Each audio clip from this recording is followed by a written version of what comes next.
Hello everyone, hope all of you are safe and healthy. Welcome to IS Baba's Rapid Revision Series for Prelims 2021. This is session 19 and day 25. Topics we are going to discuss are business cycle, banking and inflation. So these are the hot topics we are going to discuss, friends. The negative oil price in US, the console bonds and the zero coupon bonds which are in news, then digital currencies, what are the difference between digital and cryptocurrencies, then FRBM relaxations, then banking license to large corporate houses, then green term ahead market which the government has come up with recently, then liquidity trap, then financial stability report, the recent one, capital gains tax and infrastructure financing.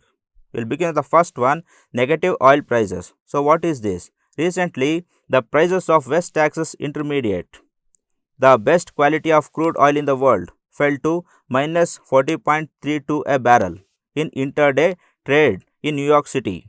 So what is this? It was that the seller themselves, they were ready to give money to the buyers in order to purchase these oil barrels. So what was the reason for such a skewed nature of the market? It was that the crude oil prices were already falling before the global lockdown due to higher supply and lower demand. So this is how the market goes, and the problem worsened when Saudi Arabia and Russia disagreed over production cuts required to keep the prices stable. So this once again accentuated the situation, and also the failure of future contracts was a major game player here. Friends, we know that in oil market, if you want to buy the oil in the month of June, you will place the order in the month of May itself. But what happened was, these purchasers who have placed the order in the month of May, they failed to purchase it in the month of June. So what happened? Here, due to excess of production, the storage capacity was exhausting. And now in the factories, these producers, they didn't have any option but to shut down those factories. So shutting down comes with a huge cost. So this cost was much more when compared to these 40.32 dollars per barrel which they gave to the purchasers. So that is why they came up with this plan, that was the negative oil price. Yes friends, so coming to the next one, the console bonds. So why was it in news? Because the economists suggested console bonds in place of PM CARES fund recently. So instead of soliciting donations from us, you come up with a bond and incentivize us to fund to the government. So that is what their opinion was.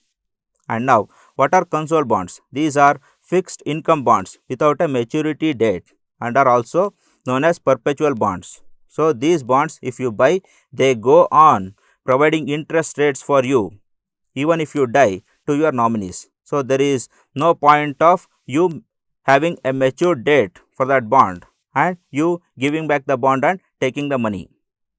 Yes friends, now the console bonds were issued in 1917 by British government to raise funds for financing World War I, and this was the first case of that. And console bonds will be risk free as it will be introduced by the government. So console bonds will be very much equivalent to the gilt edge securities, we can say that as well.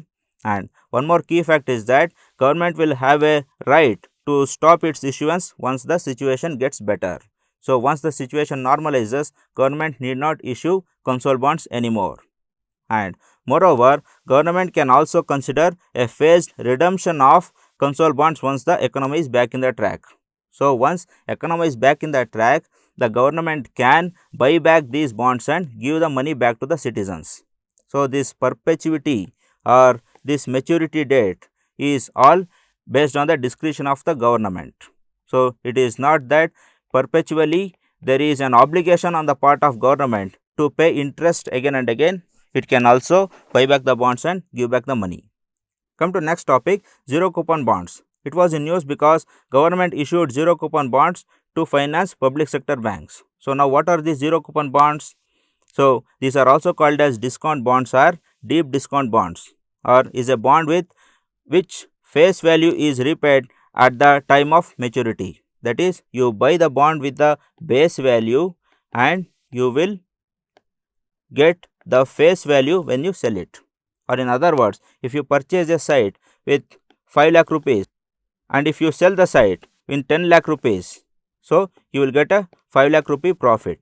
So this is what you get. you don't get the interest on a monthly basis.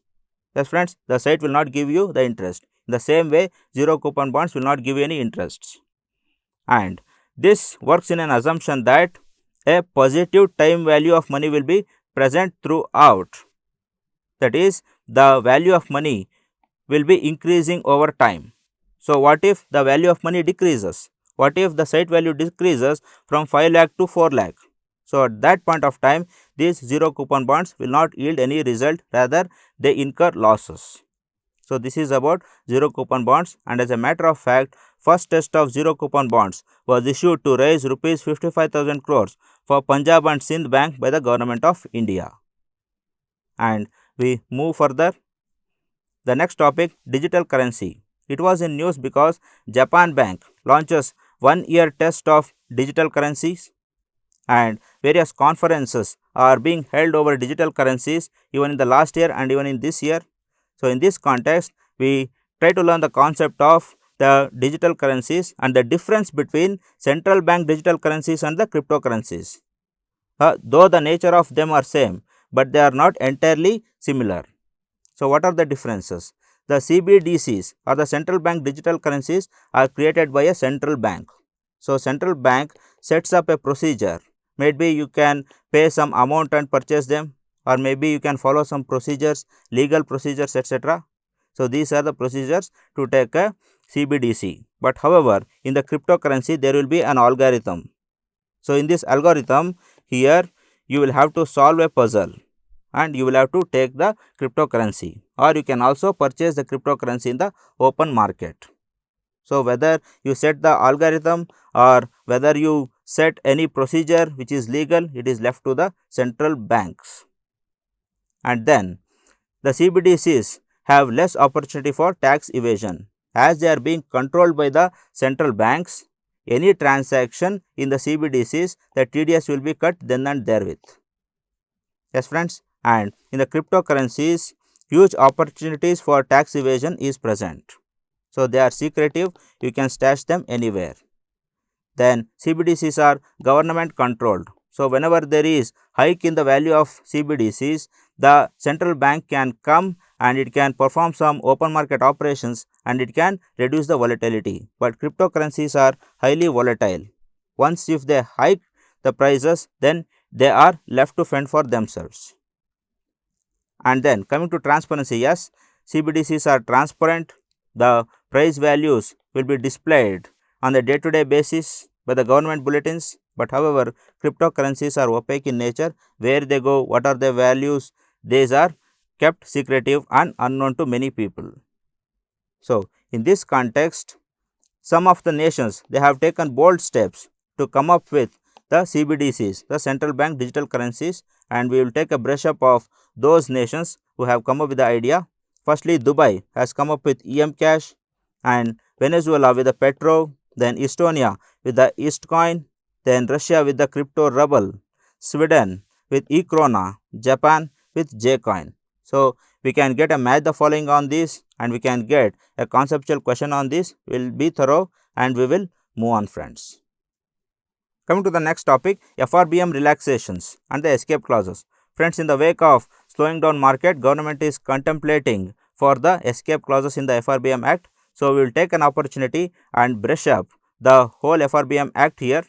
So, FRBM Act was enacted in 2003 and the target was made for 2008-2009, and it provided the targets like revenue deficit should be completely eliminated by March 31, 2009, and minimum annual reduction target was 0.5% of GDP. And then coming to fiscal targets, fiscal deficit should be reduced to 3% of GDP by the same time, and the minimal annual reduction target was 0.3% of GDP. Then contingent liabilities. So, what are contingent liabilities? It is the liability government pays in the wake of disasters, act of gods, and then maybe Supreme Courts staying the infrastructure projects and many others. So, when it comes to contingent liabilities, central government shall not have incremental liabilities aggregating an amount exceeding 0.5% of GDP in any fiscal year beginning 2004-2005. That is, compared to the previous year, the contingent liability cannot exceed 0.5% of GDP in the current year. But however, when compared to 2 to 3 years before, there can be more than 0.5% of contingent liability. So, this is what the statement means. Then coming to additional liabilities. So, additional liabilities are those wherein government comes up with new schemes and it borrows additionally. It may even be the external debt. So, additional liabilities should be reduced to 9% of GDP by 2004-2005. The minimal annual reduction target in each subsequent year to be 1% of GDP. And then RBI purchase of government bonds to cease from 1st April 2006. So, this clause indicates that government not to borrow directly from RBI. So, here on government stopped borrowing from RBI. So, these are the targets set for 2008-2009. But however, friends, these were not reached and government amended FRBM Act in 2012 and the targets were set for 2015 and even then the targets were not reached, and once again it was amended in 2015 and the targets were set for 2018 and once again the targets were not met. And then came N.K. Singh committee. It provided some other targets. So, the new targets are debt to GDP ratio of 60% to be targeted with a 40% limit for center and 20% limit for the states. So, your debt should not be more than 60% of your GDP. And why 20% for the states? Because they have limited opportunity for borrowing. Then revenue deficit should be reduced to 0.8% compared to 0% of the previous FRBM target. N.K. Singh committee provided 0.8% and the minimal annual reduction target was 0.5% of GDP. And then fiscal deficit should be reduced to 2.5% of GDP by March 31, 2023. The minimal annual reduction target was 0.3% of GDP. Yes friends, now in 2018, FRBM Act was further amended and escape clauses were introduced.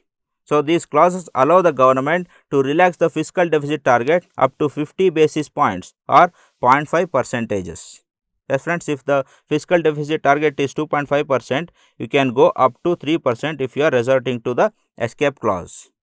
And under FRBM, if the escape clause is triggered to allow for a breach of fiscal deficit target, RBI is then allowed to participate directly in the primary auction of government bonds, thus formalizing deficit financing. So, what we mean when RBI participates in primary auctioning is that primary auctioning consists of only the banks and investment companies. So, in the secondary auctioning, these banks and investment companies, they give the bonds to the public. So, there are two kinds of auctioning, one primary auctioning from government to these banks and secondary from banks to the citizens. So, now when RBI is participating in the primary auctioning, RBI is buying the bonds of the government. So, when it is buying the bonds of the government, then government is borrowing from RBI. So, in this case RBI now went on to lend money to the government, which it had stopped long back in 2006 April 1st. The escape clause can be invoked by the government after formal consultation and advice of Fiscal Council, which is being set under FRBM Act itself. It is an independent body and with a clear commitment to return to the original fiscal target in the coming fiscal year. So, once you resort to the escape clause, you will make a determination that you will come back and you will achieve the target. So, with these two conditions, you will go for the escape clause. So, this is about FRBM targets. Then coming to the next topic, banking license to large corporate houses. So, internal working group of RBI, it came up with a recommendation that large corporate industrial houses may be permitted to promote banks only after necessary amendments to the Banking Regulation Act is made, and also that to allow conversion of large non-bank financial companies, including those owned by corporate houses with assets 50,000 crores and above and 10 years of operations, into full-fledged banks. So, to allow new corporate houses and to convert the NBFCs, these two recommendations were made, and this wreaked havoc the Indian economy and various debates and counter debates rose up in this context. So, we will discuss here this context because the conceptual questions may appear saying that what are the uses of corporate housing a bank, or what are the disadvantages of corporates housing a bank. So now, why the recommendation was there? The Indian economy needs money to grow. So we are lacking money. So we are lacking liquidity per se. So for that purpose, the corporates can come up and set up the banks. And moreover, government finances were already strained. So government gave 20 lakh package for COVID-19 and it has no money now. And then public sector banks suffering from NPS. So we know that public sector banks are already strained with non-performing assets, and the debt funds of large corporates can be made the best use of. So these large corporates, they are stashing money over money and these can be monetized in a better way. So coming to the benefits, capital requirement can be fulfilled. So when we have a dearth of money, then the corporates can give us the necessary capital. Then opening of more bank branches and financial inclusion. These corporate houses, for the competition purpose, they will open more branches and they will automatically bring in financial inclusion. Then will pressurize public sector banks to become competitive. Yes, these corporate banks, they will compete with the PSBs and improve their efficiency in turn. Then coming to concerns regarding the large corporate housing a banks are that concentration of economic power. So instead of concentrating in the governments, the economic power will concentrate with the corporates. Then financial stability would be at risk. So if these corporates, if they lend profligately for the sake of competition, then there will be huge money in the market and this can cause inflation and other fiscal instabilities.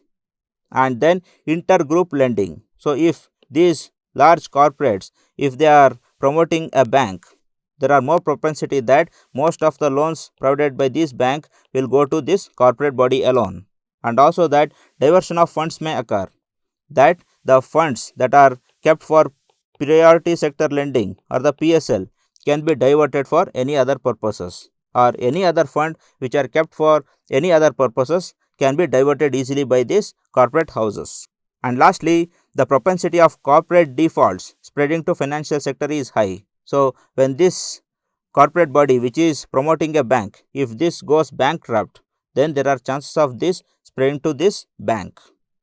So this is all about bank license to the large corporate houses. And coming to the next topic, green term ahead market.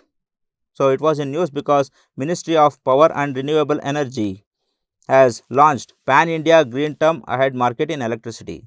Friends, in crude manner, what is GTAM? GTAM is nothing but a short term market for renewable energy electricity. So we take up this as a basic thing, that is short term market. And we move on. Some of the key features here are, it was a first step towards setting the Indian short term power market. So throughout India, we have a short term power market after bringing in GTAM. Then it is bilateral in nature with clear identification of corresponding buyers and sellers. So it is bilateral, and when you are buying electricity in the GTAM, there will not be any interference from the government or any other regulators. Then there will not be any difficulty in accounting for RPO. So if you have a 4 gigawatts of renewable purchase obligation, then if you buy 1 gigawatt of electricity in GTAM, so this will be accounted under this 4 gigawatts. And then GTAM contracts will be segregated into solar RPO and non-solar RPO, as RPO targets are also segregated. Yes, the RPO targets of 4 gigawatts are segregated into 2 gigawatts of solar and 2 gigawatts of non-solar. So if you purchase 1 gigawatts of solar power from the GTAM, this will go into the solar RPO account. So on the daily basis, weekly basis, and even during emergencies, you can go ahead and you can purchase the electricity in the GTAM, and it works through price time priority basis. So friends, what is this price time priority basis? It is that price comes with the first priority, that is if you are buying electricity, so one who offers the lowest price, you will go and purchase with that person. But however, if two or more persons, they offer the same price, then whoever comes first, you will buy from them. So this is what the meaning of price time priority basis, and we will look into more features of GTAM, that is, it is a new model introduced for selling off the power by renewable developers in the open market without getting into long term power purchase agreements. So these are short term market, as we know, and they can get rid of these long-term power purchase agreements.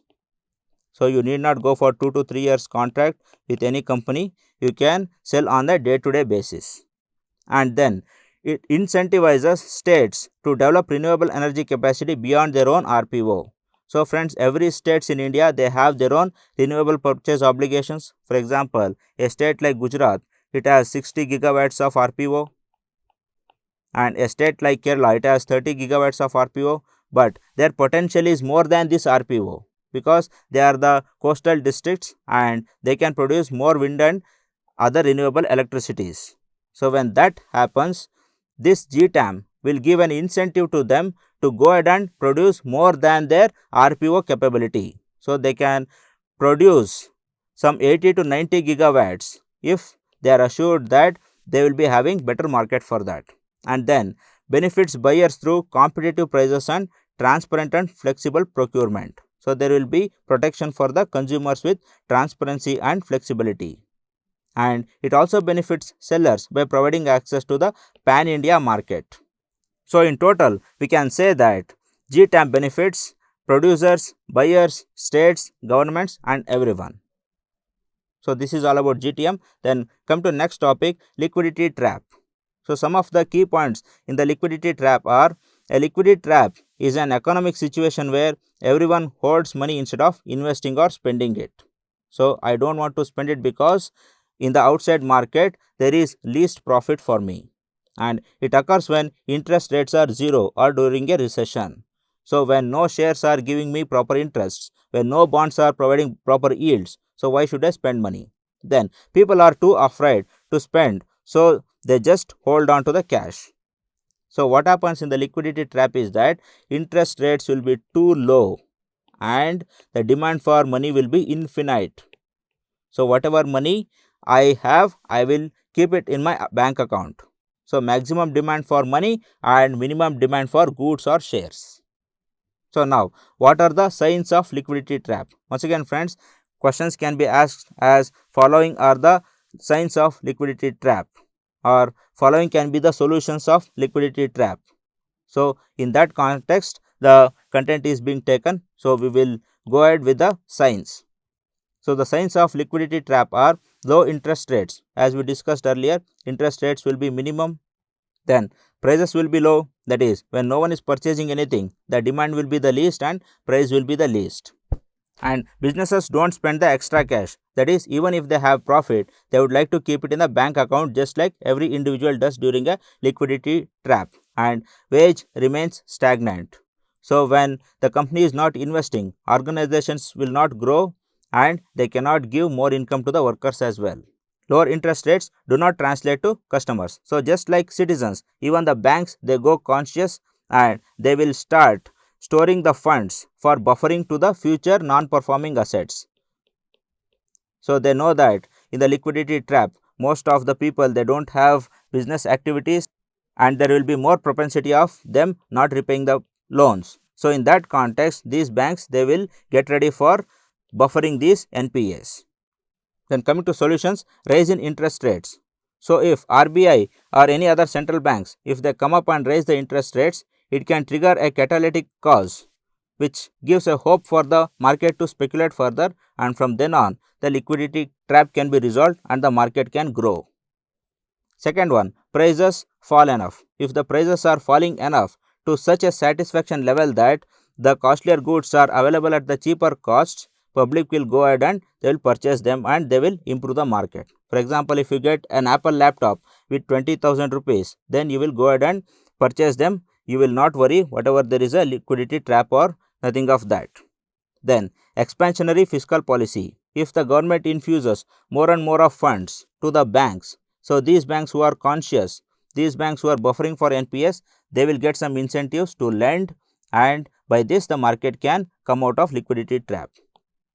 Then financial innovation. If any company comes up with new shares or with a new good that is enticing enough for the purchasers to purchase it, then it can also trigger a growth in the market. Then global rebalancing. So what is this global rebalancing? Friends, if a producer country is undergoing a liquidity trap, then it can make some deal with a consumer country. So it can sell its productions into this consumer country and it can come out of a liquidity trap.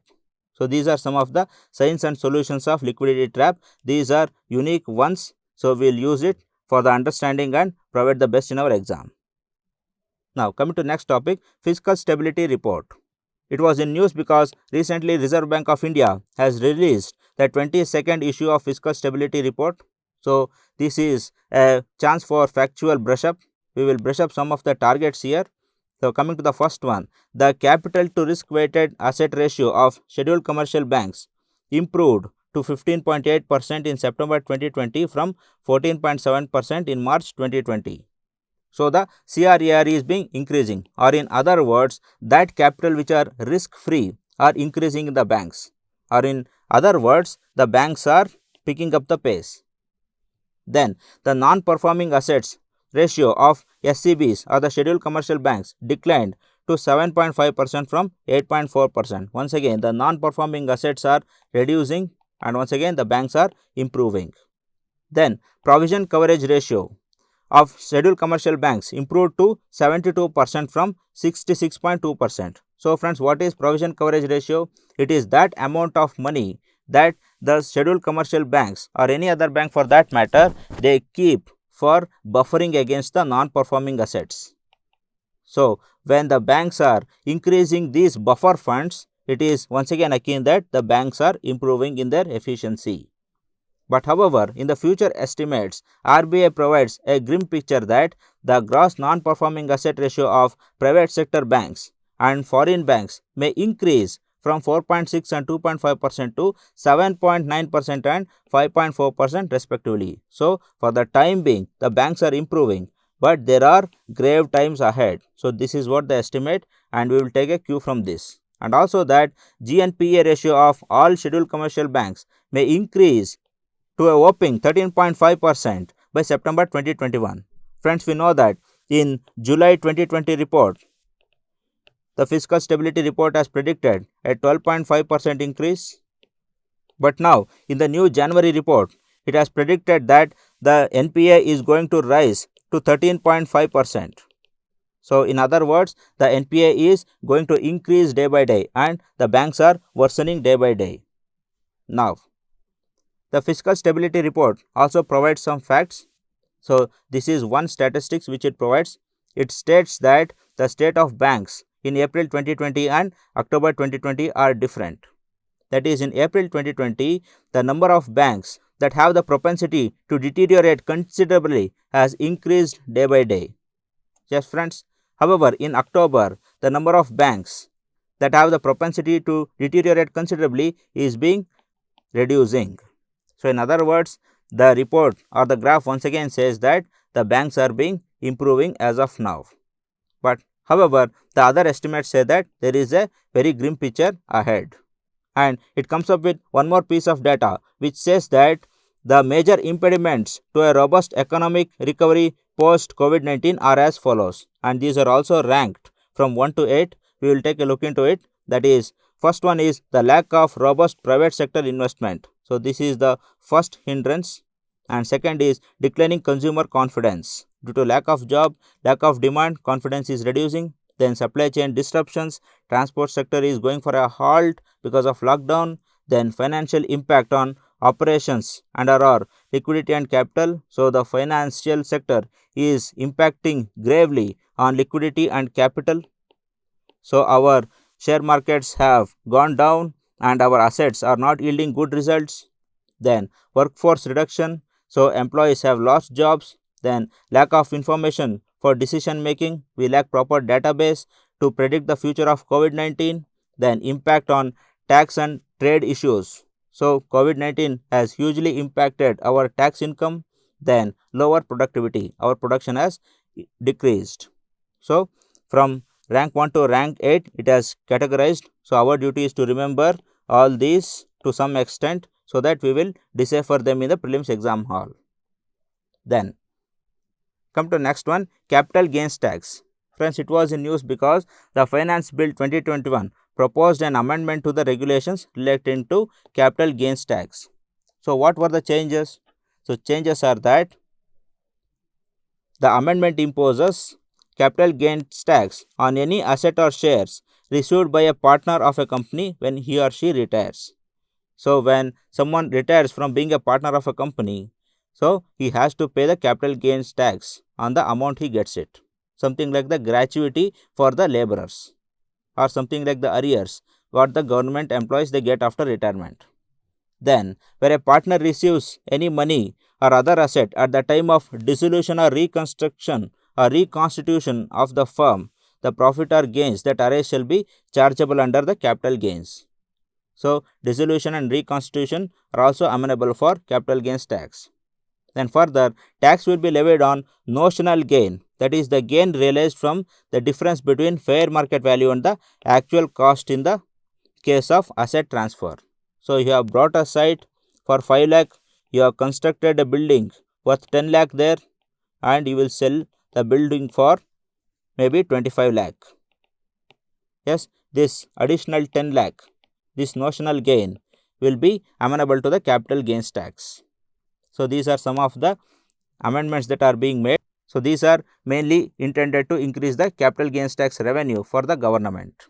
Now, coming to some of the facts regarding the capital gains tax. So, what are these? Capital gains tax is a tax on growth of value of investments incurred when individuals and corporations sell those investments. So, two things have to happen for capital gains tax, friends. One is growth of value of investment, and second is selling of those investments. So, when these two happens, they are amenable for capital gains tax, and the tax doesn't apply to unsold investments.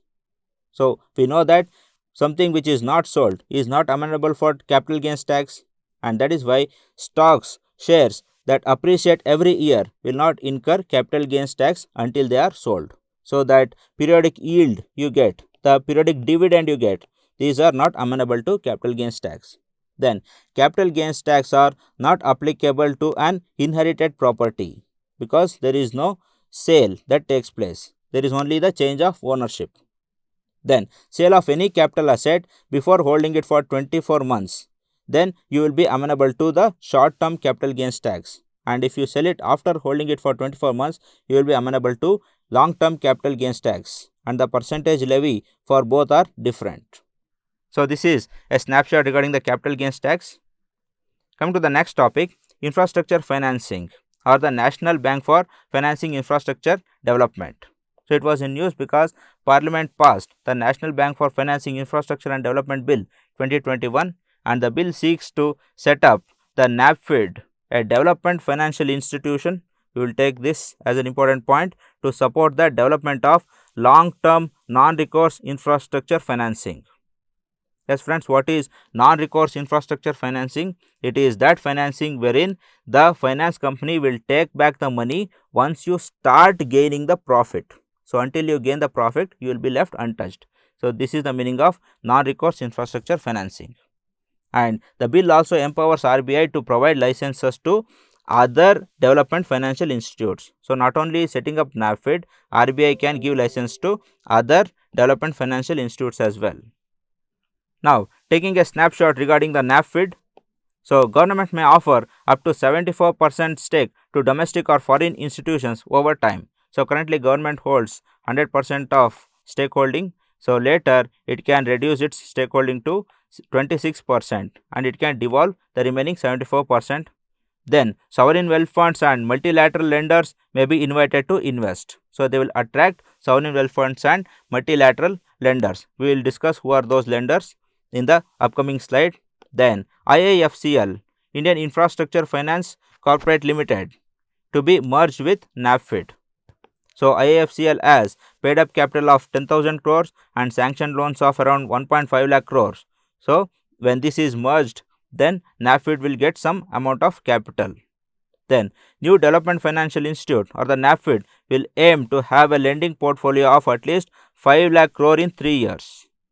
So, a huge ambition is being kept. We will see to what extent it will fulfill the expectations. So, coming to the objectives of NABARD, it has financial and developmental objectives. Under financial objectives, the function is to directly or indirectly lend, invest or attract investments for infrastructure projects located entirely or partly in India. and investment in infrastructure projects under National Infrastructure Pipeline. So we know that National Infrastructure Pipeline, the first of its kind, as the government says it, is in the offing, and NAFID will finance those projects as well. And in the development objectives, it facilitates the development of the market for bonds, loans and derivatives for infrastructure financing. So some of the infrastructure instruments like infrastructure investment trusts, real estate investment trusts, all these will be encouraged as the objective of NAFID. And then coming to functions of NAFID, it has functions like extending loans and advances for infrastructure projects, we know that, and taking over or refinancing the existing loans. So if any project is halted, it will take over and execute that. Then attracting investments from private sector investors and institutional investors for infrastructure projects. So any investors it will attract, that's it. Then organizing and facilitating foreign participation in infrastructure projects. So attracting FPIs and FIIs here. Then facilitating negotiations with various government authorities for dispute resolution in the field of infrastructure financing. So not only in the financing field, even in the adjudication field or the dispute resolution field, the NAFID is taking an important role. Then providing consultancy services in infrastructure financing. So it will provide expert advisors regarding infrastructure financing. Then coming to the funding, NAFID may borrow money from central government, Reserve Bank of India, scheduled commercial banks, mutual funds, multilateral institutions such as World Bank, Asian Development Banks, etc. So from anywhere and everywhere, NAFID can borrow money. And what does the central government provide for the NAFID? That is, it will provide grants worth rupees 5,000 crore to NAFID by the end of first financial year. And government will also provide guarantee at a concessional rate of up to 0.1% for borrowing from multilateral institutions, sovereign wealth funds and other foreign funds. So when NAFID goes for borrowing from these institutions, government will provide a credit surety or a credit security at a concessional rate. Friends, we know that currently the credit insurance is running at 1% or 2% rates, but government is ready to give it at 0.1% rate. So it is a huge subsidy that is being given by the government. So these are the facts and figures regarding the NAFID. So coming to the last part, friends, John F. Kennedy says, persons who are daring to fail greatly can achieve greatly. So you have taken a decision, move ahead, never stop, even if thousands of hurdles come. So all the very best, friends. Good luck. Thank you.